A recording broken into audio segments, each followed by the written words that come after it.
sexually assaulted by a prince in the region and was given in marriage to him. Her brothers, however, sought justice by killing him and all the males of the region. Dinah is the only female mentioned in that line of descendants. There were probably more, but her story was significant. Now, who is Joseph?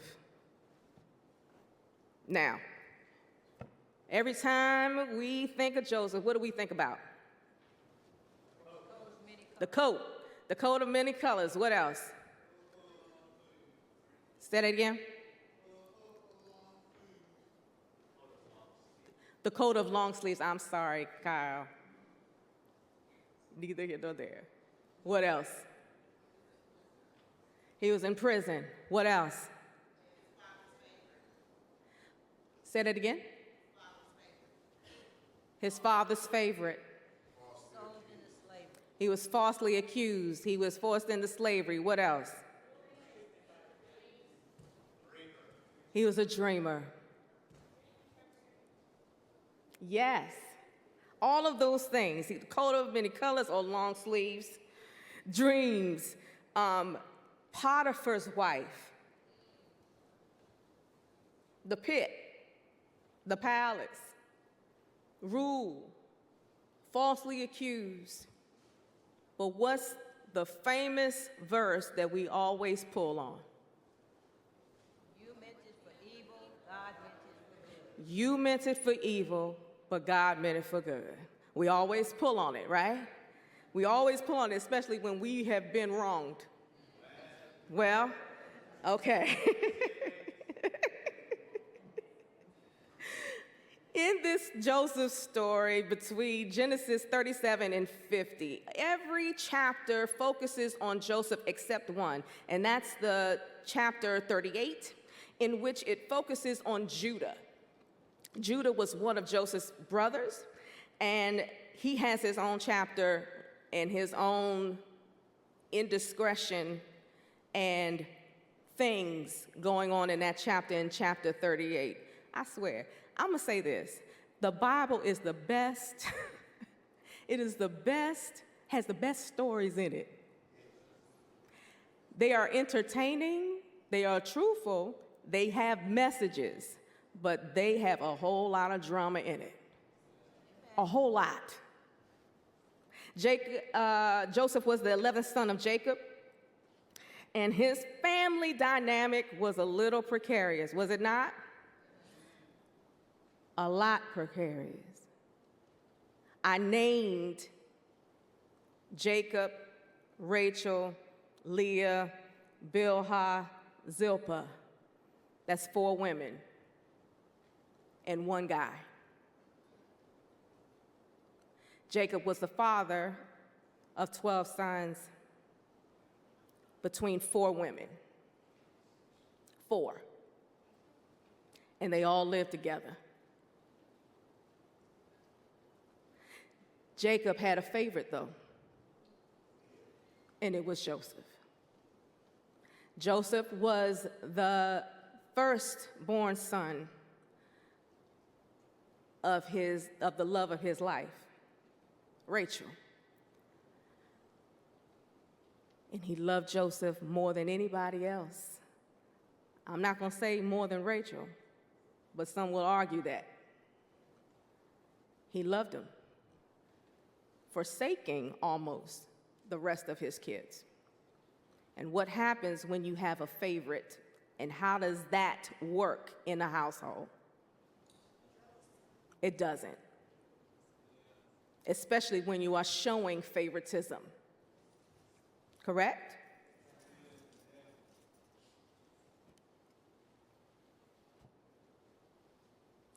Joseph also is the only son not named in the 12 tribes of Israel. He was a favorite, but he did not have a tribe of his own. However, his sons took that tribe, Manasseh and Ephraim.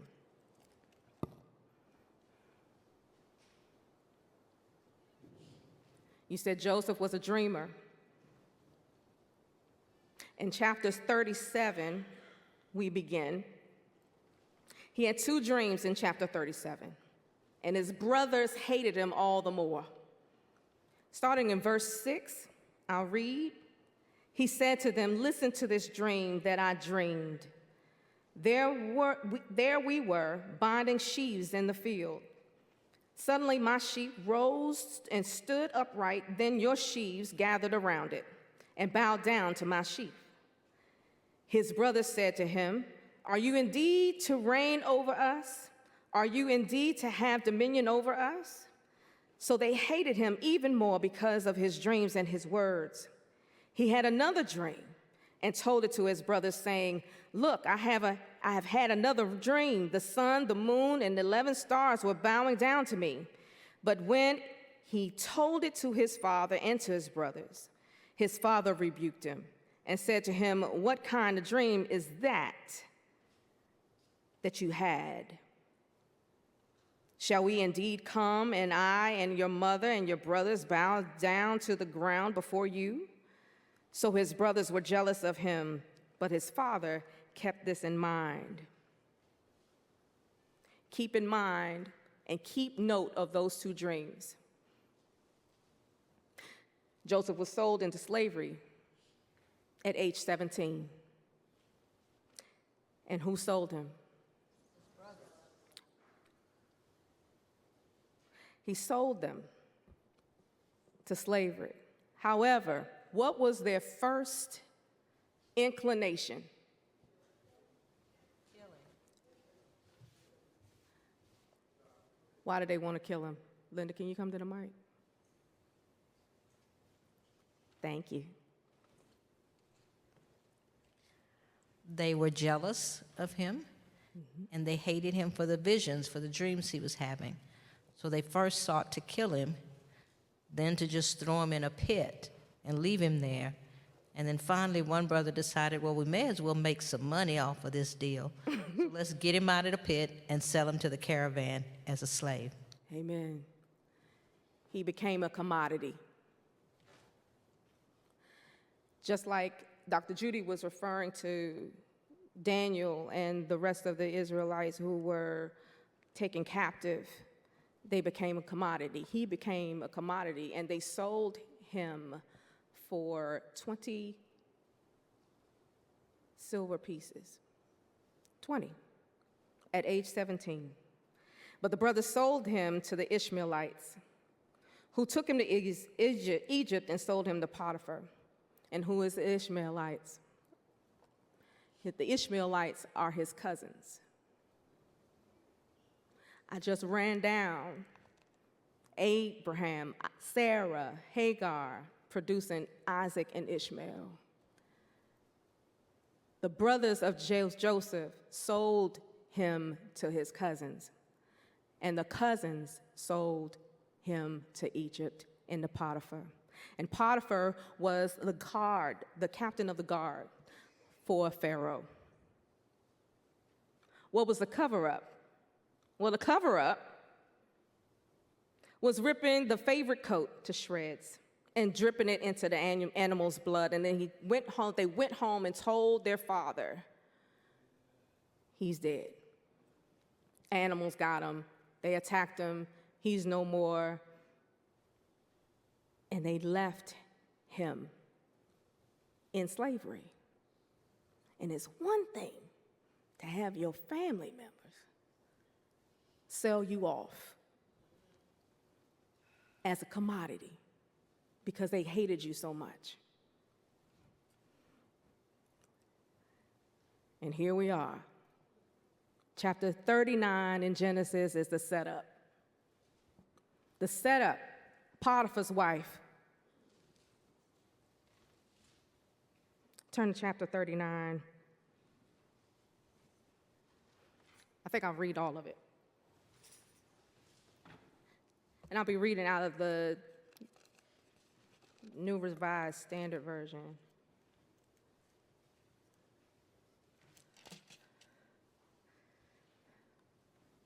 Now Joseph was taken down to Egypt, and Potiphar, an officer of Pharaoh, the captain of the guard, and an Egyptian, bought him from the Ishmaelites who had brought him down there. The Lord was with Joseph, and he became a successful man. He was in the house of the Egyptian master. His master saw that the Lord was with him, and that the Lord caused all that he did to prosper in his hands. So Joseph found favor in the sight and they attended to him. He made him overseer of the house and put him in charge of all that he had. From the time that he made him overseer in his house and over all that he had, the Lord blessed the Egyptian's house for Joseph's sake. The blessing of the Lord was on all that he had in house and field. So he left all that he had in Joseph's charge. And with him there, he had no concern for anything but the food that he ate. Now Joseph was handsome and good looking. And after a time, his master's wife cast eyes upon Joseph and said, "Lie with me." But he refused and said to his master's wife, "Look, with me here, my master has no concern about anything in the house, and he has put everything that he has in my hand. He is no greater in his house than I am, nor has he kept anything back from me except yourself, because you are his wife. How then could I do this great wickedness and sin against God?" And although she spoke to Joseph day after day, he would not consent to lie beside her or to be with her. One day, however, when he went into the house to do his work, and while no one else was in the house, she caught hold of his garment, saying, "Lie with me." But he left his garment in her hand and fled and ran outside. When she saw that he had left his garment in her hand and had fled outside, she called out to the members of the household and said to them, "See, my husband has brought among us a Hebrew to insult us. He came in to me to lie with me. And I cried out with a loud voice, and when he heard me raise my voice and cry out, he left his garment beside me and fled outside." Then she kept his garment by her until his master came home. And she told him the same story, saying, "The Hebrew servant whom you have brought among us came into me to insult me. But as soon as I raised my voice and cried out, he left his garment beside me and fled outside." When his master heard the words that the wife spoke to him, saying, "This is the way your servant treated me," he became enraged. And Joseph's master took him and put him into prison, the place where the king's prisoners were confined. He remained there in prison. But the Lord was with Joseph and showed him steadfast love. He gave him favor in the sight of the chief jailer. The chief jailer committed to Joseph's care all the prisoners who were in the prison, and whatever was done there, he was the one who did it. The chief jailer paid no heed to anything that was in Joseph's care, because the Lord was with him. And whatever he did, the Lord made it prosper. Now, what sticks out to you? Come to the mic, please.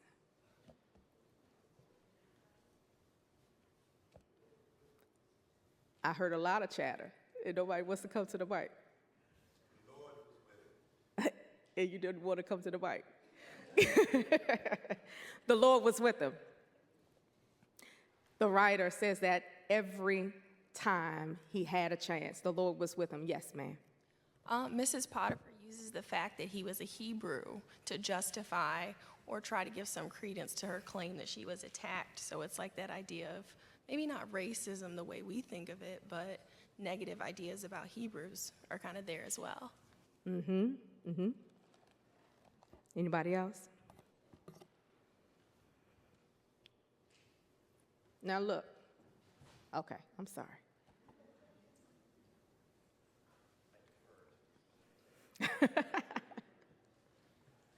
Joseph had self-control.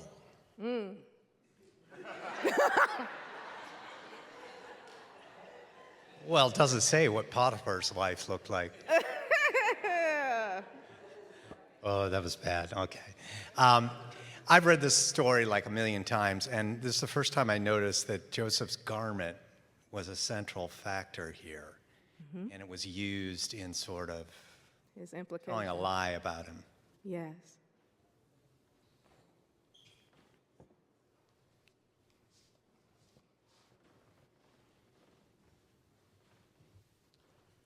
Good evening. It seems as though Joseph is an example of when you walk righteous, how you will be attacked. And he had faith, regardless of the attacks, that he would not go backward, because he's constantly, with his faith, being attacked. And Christians today, we got to understand, when you walk with God, he ain't always cookies and cream. Not at all. Not at all. Not at all. Yes.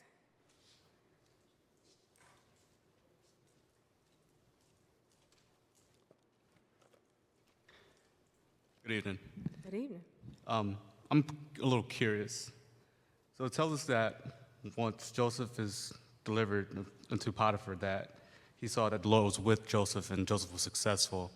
So I'm curious to know, like, what does it look like being successful while being a slave? And how does someone else know that the Lord is with them and appoints them because of that? Exactly.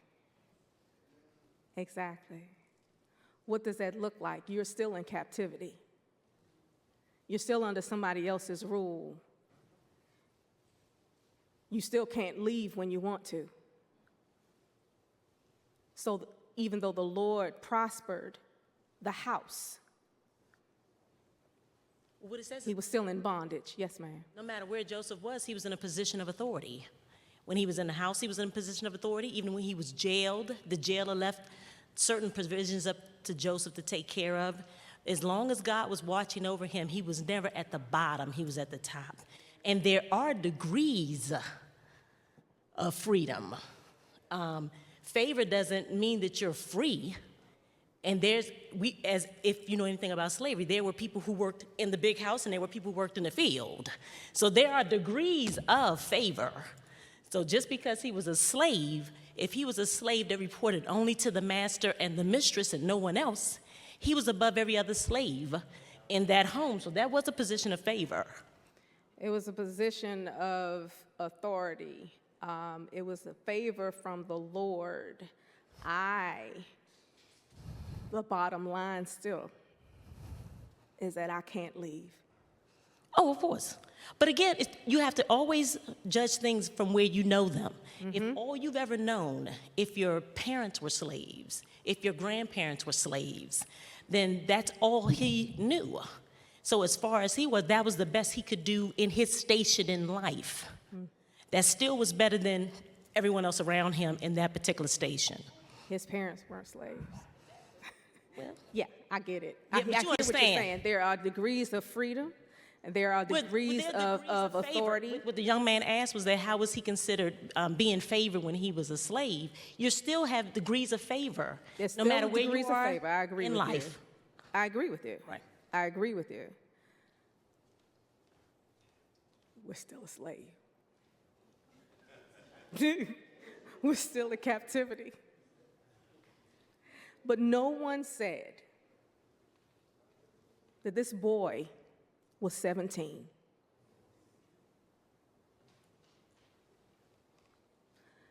None of us. We skipped right on over that he's a minor. A minor. She came on to this boy several times. And if it were today, it would have been child molestation, sexual harassment, attempted rape, depending on the state's age of consent, meaning if he was deemed a child at 17 or not. Regardless, he still resisted and said no, the same thing his sister Dina must have said in chapter 34. He was a boy. Probably had never known a woman. And here this woman is coming onto him like, and I have a job to do. I was put here to protect you too, but you're not protecting me. Did he really have the right to say no? But he said it. Leaving a piece of his garment in her hand. And then Mrs. Potiphar lied and cried rape, accusing an underage boy of raping her because she needed to be vindicated. She was mad that she was refused. And we can relate to this, can we not? We've seen stories like this time and time again. But we love the story of Joseph. It's a story of redemption, right? Liberation theology at its best, next to Exodus. And he sticks it to his brothers, right? At the end. And what's that favorite verse again? What you meant for evil, God meant for good. He was able to save the Egyptians and his family and reunited with his father. We are quick to give him and get him to the palace. But we never really focus on the prison experience.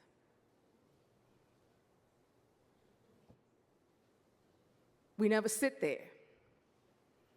Because in our Bible, the next chapter or two, he's in the palace. As if it only took however long it took us to read it, that's how long he was in prison. He was in a physical prison. In in chapter 39, Joseph's master took him and put him into prison, the place where the king's prisoners were confined. He remained there in prison. But the Lord was with Joseph and showed him steadfast love. He gave him favor in the sight of the chief jailer. The chief jailer committed to Joseph's care all of the prisoners who were in prison. And whatever was done there, he was the one who did it. The chief jailer paid no heed to anything that was in Joseph's care because the Lord was with him. And whatever he did, the Lord made it prosper. The physical prison, let's talk with the brothers. They threw him in a pit. That's the first time he was confined, right? They threw him in a pit after threatening to kill him, not knowing if they would leave him there to die. Darkness in that pit. Screams going unheard, let me out. Begging to be let out as they verbally tormented their little brother. A physical prison. They sold him into slavery to strangers for 20 pieces of silver, who sold him to Potiphar for much more, presumably. And a 17-year-old boy is sold away from his family and brought to a foreign land. But the Lord was with Joseph, and the Lord is all he had. He prospered in his position in the house, but still in captivity, because there was no one there to defend him and corroborate the stories between Mrs. Potiphar's word, which word is good no matter what, because of her position. They locked him up on trumped-up charges for rape. The boy may not ever have known a woman before, and here we are with a sexual assault charge when they see us. Imagine being in a foreign land in a dark, damp enclosure. At 17, you may have had a window. Don't know if there was a pallet or mattress of any kind. You may have had to sleep on the floor. Was there a bathroom? Possibly no mandatory bathing. Was there grooming? You're behind a locked door. Was it a private cell? Maybe not. No mandatory hour of daylight. But you were fed every day. How do I know he was fed every day? Joseph was in prison for 13 years. He lasted 13 years behind bars. There's a physical prison, but there's also a mental prison that comes with that.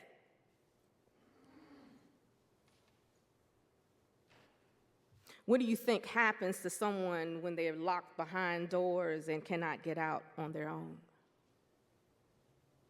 It's a caging feeling. Caged, like an animal. May even begin to feel like an animal. One of the internships that I had in divinity school was going to a youth detention center and tutoring and Bible study and everything, and it hurt my heart every time I had to go and leave, because I had to leave them in there. I had to take a class. It was a restorative justice class. And we visited a state prison and a federal prison. Two different things. Two different experiences. When I walked into the state prison on the hall, they were under a glass, behind a glass enclosure, and it was dormitory style. It was as if you were in a zoo, peering at somebody living. When we walked in, you see this cage. And I said, what is that? Because it was a cage. It was maybe 4 by 8, maybe. I said, what is that? My colleague was there with me. She took that same class. And I got freaked out. That's where we have to put them when something goes awry. We have to isolate the residents, and we put them there. And I don't know about you, Camille, but I had a flashback of Roots, and I wasn't there. A cage. You're putting people in a cage. Somehow it did not feel restorative at all. And while I understand that there needed to be separation, and I understand that there needed to be safety for all, the cage got me. And I can't imagine what it felt like for them to have a class of mostly white students come and visit and watch them behind glass. How degrading would that have been? Was that for them? And I think I told my professor I need to step out. I don't think this is for me. I don't think this is for me. And it hurt me. Yes. You know, you gotta go to the mic, Carrie. So as you were telling that story, I was thinking about our visit to Israel. And you don't necessarily have to be in a cage to feel that way. That's right. Because when we went to the settlements where they had placed the people, it was the same effect. And knowing that you had a boundary that you could not cross because you would get shot. That's right.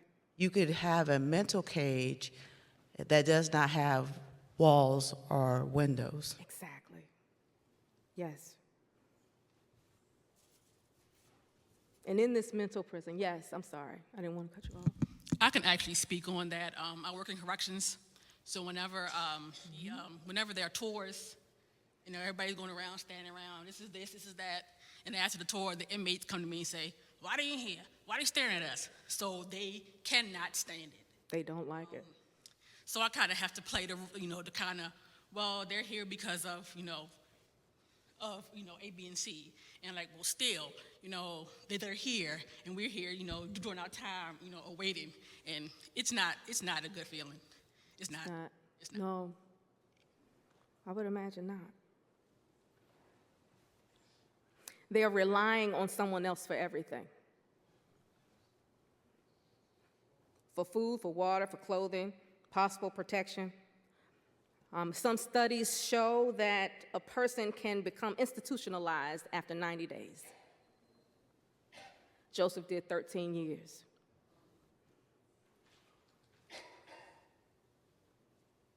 Institutionalized, meaning their mental capabilities to think and do for themselves become a little paralyzed in a way, as well as being accustomed to and conditioned to the controlled way of being. Don't necessarily know how to operate by themselves without somebody telling them what to do, where to be. You can't be here, but you can be here. And you have to be here at a certain time. You can shower at this time. You can go to the bathroom at this time if you don't have a bathroom in your cell. You can go outside at this time. And institutionalization sets in and don't know where to be. Now you know you're going to have to come to the mic, right, Kyle? Go ahead on.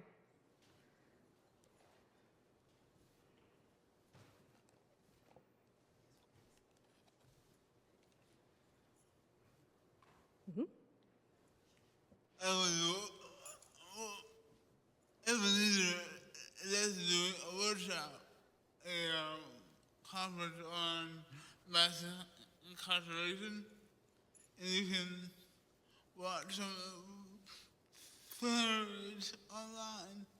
But the keynote was Michelle Alexander. Yes, from the new Jim Crow. From the Jim Crow. Mm-hmm. And in her address, she talks about prisons, but the new shift toward digital prisons, as in house arrest and this whole system of parole and monitoring as a form of confinement that's also part of this larger prison complex. Prison complex, industrial prison complex system. Outside of the actual prison itself. Mm-hmm. Parole and the recidivism rate. And house arrest and, yeah. Yes. Yeah. Inside, they are still commodities. They're making money off of people by them being in the building, by them using the products that they are giving. They are making money off of our Black and brown people, as well as other races. 13 years of not having family check on him, not being able to write him, get word to him, no friends, isolation. He had nobody but God. And God sent him the chief jailer who looked upon him favorably and gave him a job. Important. The importance of giving a resident, because I don't like saying inmate, a resident a job, it begins to rebuild the self-worth. It gives them activity so they don't have to sit idly by, because for a few hours they are out of the mental prison doing a task for the common good. And some get paid to do it.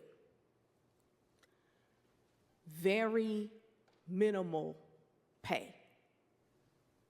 I had a family member that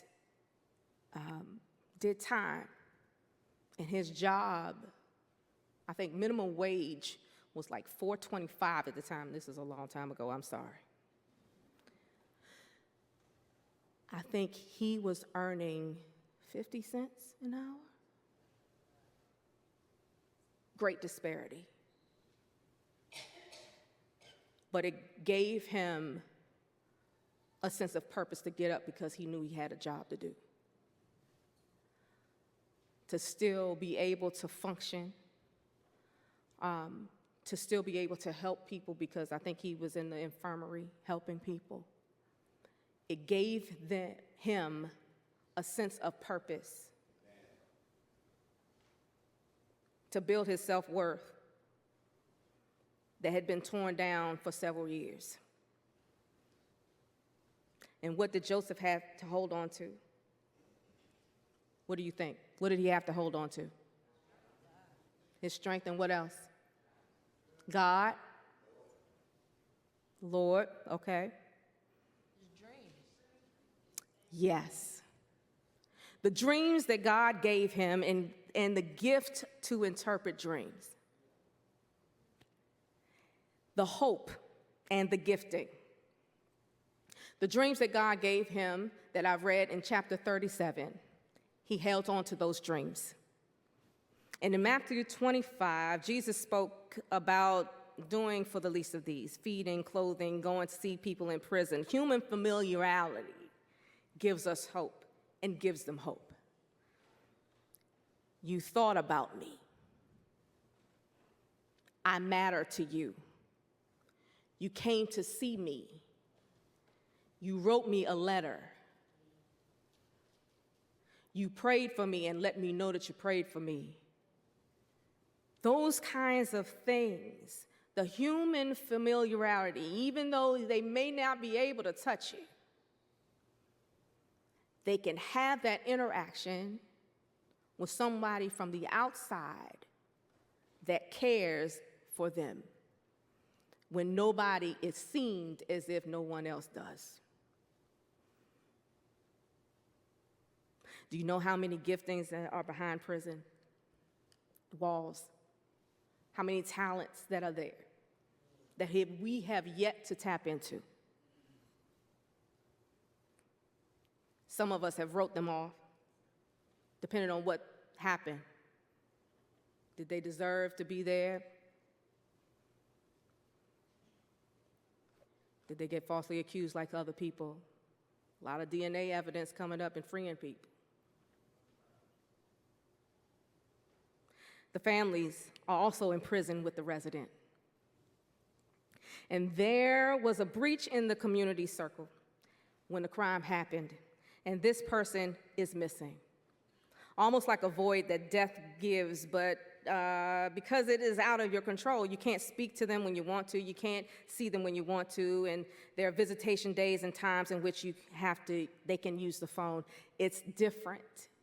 You are in prison with them. Still with the prison experience. With Joseph, he gets a couple of friends inside. In chapter 40, the cupbearer and the baker get thrown into the prison from the Pharaoh. And Joseph befriends them, even though he has a job and he's the overseer over them, but he's still locked up too. His friends have dreams, and Joseph interprets them. His gifts are shown. But guess what? They are released. And Joseph says, "Remember me." But they don't. They leave him and his misery and his memory in prison. So what does he have left to hold on to? His dreams. Chapter 41, here it comes. Chapter 41, with Pharaoh dreams. The turn of events. Pharaoh has a few dreams and no one can interpret them, and he's getting angry and angry. And then the cupbearer that begins to remember Joseph and Joseph rises to power. The turn of events, Joseph is sent to utilize his gifts in the palace. After he does, he still doesn't know if he will be sent back or not. The cupbearer and the baker used him for his gifts and forgot about him. Why wouldn't Pharaoh? But God was with Joseph, right? Because Joseph remembered that God was with him, and his interpretation of the dreams focused on all-powerful, the all-knowing, providing God, which was not some foreign God. The one who he knew growing up and remembered him while he was in prison. Joseph became the chief cheerleader of the Lord because he remembered God was with him. God had been with him the entire time. And God was the only one that will be able to, one, interpret your dreams through me, but also save this land. God, not Ra. God, not Horus. Egyptian gods that were around. And it is even said that Pharaoh was also deemed as a deity. Not you, but God. Turned the table of events, but also pointed to the Lord. And he became Egyptianized and went to the palace. We're excited, right? We're good? We're excited about being in the palace? Are we excited about being in the palace? Are we really? We're excited about being in the palace because we're out of the prison walls, right? They Egyptianized him. Something that Dr. Judy, this is Dr. Judy's word, I'm taking it. They Egyptianized him. They changed his name to Zaphanath Paneah. It is unknown, but perhaps it means stored beautiful rest. Stored beautiful rest. Was he resting beautiful inside? No. But the stored beautiful rest points to the interpretation of the dream that Pharaoh had. He gave him the interpretation that there would be 7 years of famine and 7 years of fruitfulness. So grow all you can and store it up because there's a famine coming. Stored a beautiful rest. He married an Egyptian Asenath. Joseph named his firstborn Manasseh, for he said, God has made me forget all my hardship and all my father's house. The second he named Ephraim, for God has made me fruitful in the land of my misfortunes. It's all good, but let us not forget the mental prison and possible institutionalization that still exists. As difficult as it was inside, it might be even more difficult outside. How many saw Shawshank Redemption?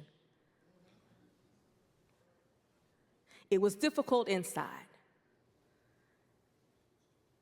And when Morgan Freeman and a few of his other residential friends were released, some of them could not handle it. It became too much. We're so used to having someone tell you what to do, where to be, where to go, how to live, when to eat.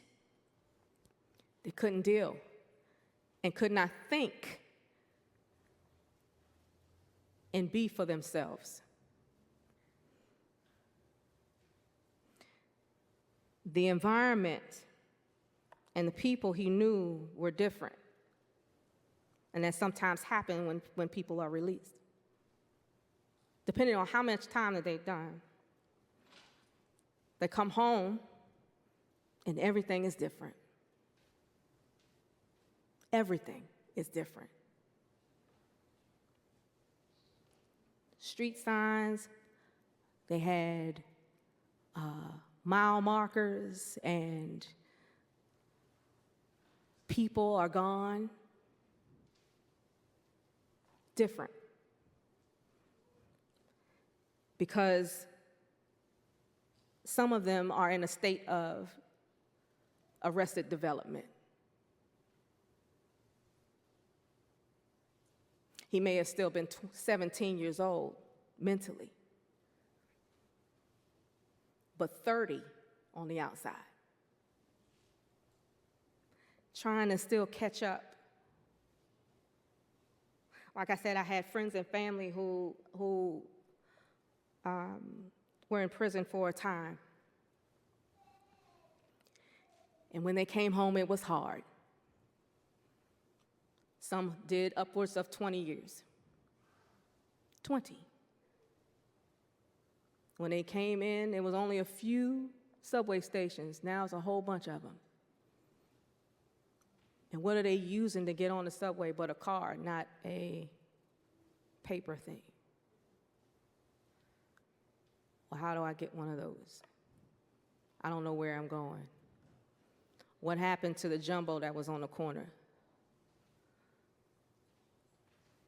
People's Drugstore is not in business anymore. It's now CVS.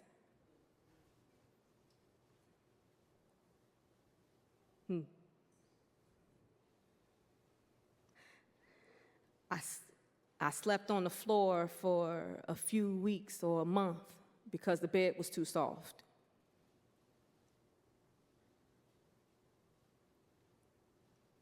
Different.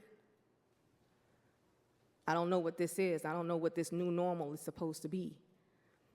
And I'm supposed to get a job.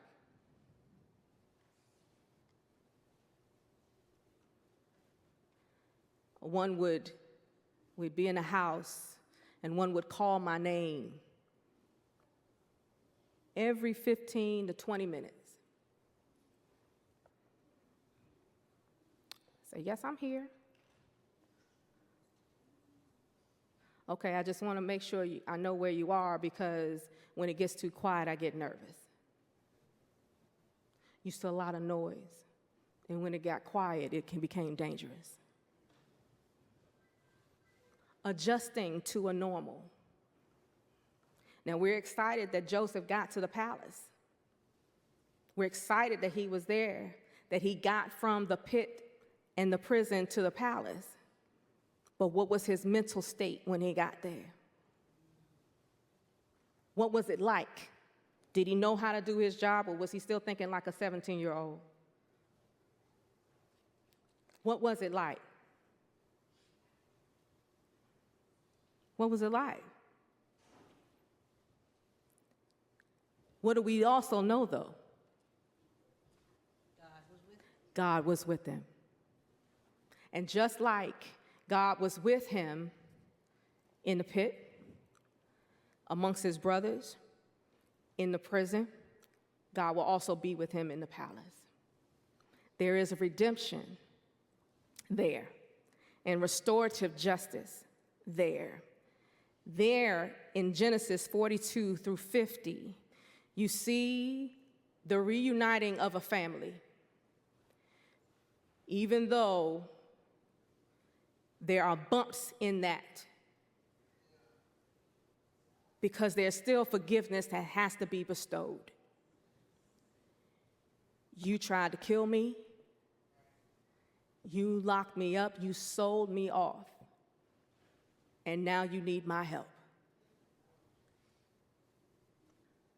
I told you this dream was going to come true. I told you that you would be bound and down to me. But there's a sense of humility that comes,